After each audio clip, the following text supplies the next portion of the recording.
Okay, it's day 180, and this is part two.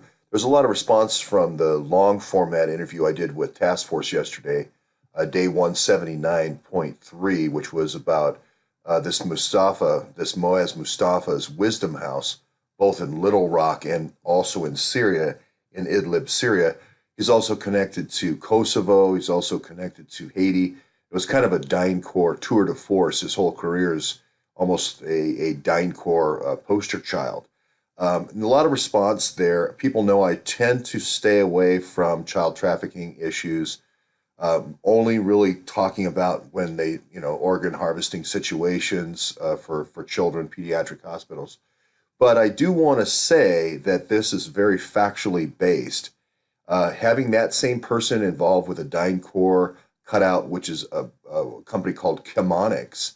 So I did a show yesterday called Hooked on Chemonics. This is basically a Dyncorp virus vaccine play. You shoot the gas at these kids, their eyes water from the chlorine, then you sell them the Rockland Pharmaceuticals or Rockland Immunotherapies to have them recover. Or in the child pediatric sense, you can use the Rockland Immunotherapies that they're connected with to suppress the immune system for the organ transplants. There's been all kinds of horrific things in Syria about the organ harvesting of kids, and I really don't want to go there. I do want to say one thing, though. Again, Task Force talked to Deep Uranium a long time yesterday. I think they had about a 2-hour conversation. I just wanted to have a different person have perspective on this.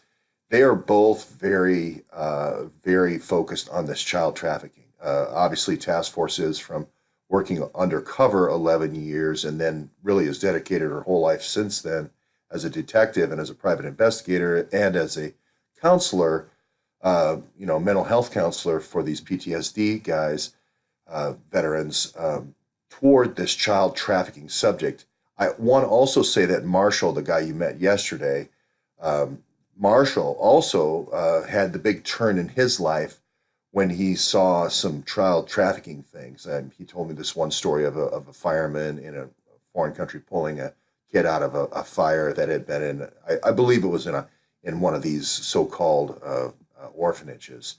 So I'm going to let Task Force tell that story.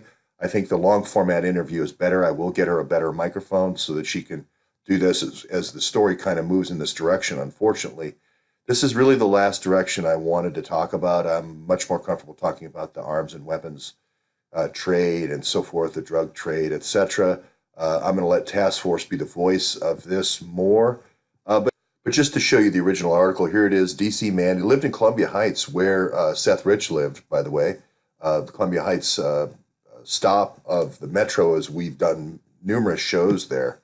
But you can see here, here's this Columbia Heights man, dreams of blah, blah, blah. He doesn't mention anything about Dyncorp or Chemonics, but here he is, Moaz Mustafa, founded this school in Idlib and so forth. Doesn't mention that he has a similar school, a Wisdom House in Little Rock, that just goes by the wayside.